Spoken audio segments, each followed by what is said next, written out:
immortal spiritual beings, which I refer to as Isbis, for the sake of convenience, are the source and creators of illusions. Each one, individually and collectively, in their original, unfettered state of being, are an eternal, all-powerful, all-knowing entity. Isbis create space by imagining a location. The intervening distance between themselves and the imagined location is what we call space.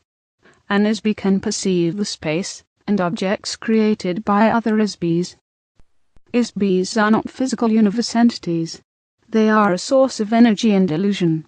Isbis are not located in space or time, but can create space, place particles in space, create energy, and shape particles into various forms, cause the motion of forms, and animate forms.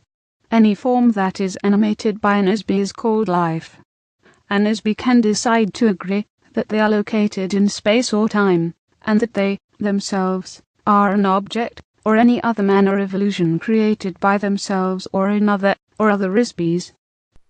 The disadvantage of creating an illusion is that an illusion must be continually created.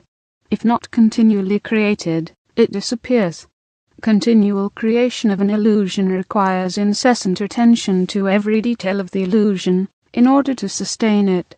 A common denominator of Isbis seems to be the desire to avoid boredom, a spirit only, without interaction with other Isbis, and the unpredictable motion, drama, and unanticipated intentions and illusions being created by other Isbis, is easily bored. What if you could imagine anything, perceive everything, and cause anything to happen, at will? What if you could do anything else? What if you always knew the outcome of every game, and the answer to every question? Would you get bored? The entire backtime track of Isbis is immeasurable, nearly infinite in terms of physical universe time. There is no measurable beginning or end for an Isbi. They simply exist in an everlasting now. Another common denominator of Isbis is that admiration of one's own illusions by others is very desirable. If the desired admiration is not forthcoming, the Isbi will keep creating the illusion in an attempt to get admiration. One could say that the entire physical universe is made of unadmired illusions. The origins of this universe began with the creation of individual, illusionary spaces. These were the home of the Isbi. Sometimes a universe is a collaborative creation of illusions by two or more Isbis.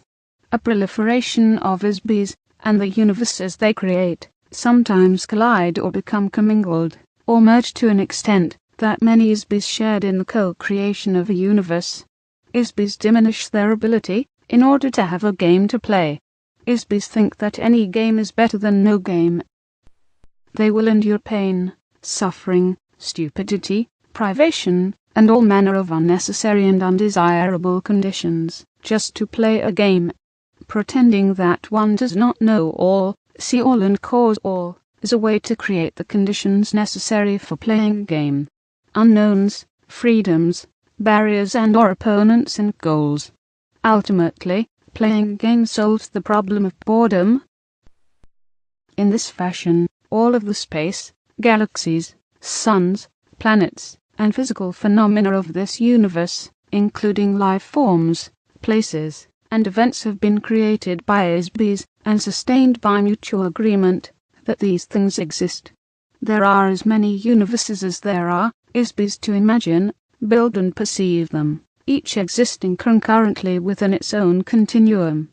Each universe is created using its own unique set of rules, as imagined, altered, preserved, or destroyed by one or more Isbis who created it. Time, energy, objects and space, as defined in terms of the physical universe, may or may not exist in other universes. A domain exists in such a universe, as well as in the physical universe. One of the rules of the physical universe is that energy can be created, but not destroyed. So, the universe will keep expanding, as long as Isbis keep adding more new energy into it. It is nearly infinite. It is like an automobile assembly line that never stops running, and none of the cars are ever destroyed. Every Isbi is basically good. Therefore, An Isby does not enjoy doing things to other Isbys which they themselves do not want to experience. For an Isby there is no inherent standard for what is good or bad, right or wrong, ugly or beautiful. These ideas are all based on the opinion of each individual Isby. The closest concept that human beings have to describe an Isby is as a god, all-knowing, all-powerful, infinite. So, how does a god stop being a god? They pretend not to know. How can you play a game of hide and seek if you always know where the other person is hiding? You pretend not to know where the other players are hiding, so you can go off to seek them. This is how games are created. You have forgotten that you are just pretending. In so doing, Isbys become entrapped and enslaved inside a maze of their own devising. How does one create a cage, lock one's own self inside the cage, throw away the key, and forget there is a key or a cage, and forget there is an inside or outside, and even forget there is a self? Create the illusion that there is no illusion. The entire universe is real, and that no other universe exists or can be created. On Earth, the propaganda taught and agreed upon is that the gods are responsible and that human beings are not responsible. You are taught that only a god can create universes. So, the responsibility for every action is assigned to another Isby or god, never oneself. No human being ever assumes personal responsibility for the fact that they, themselves, individually and collectively, are gods. This fact alone is the source of entrapment for every Isby.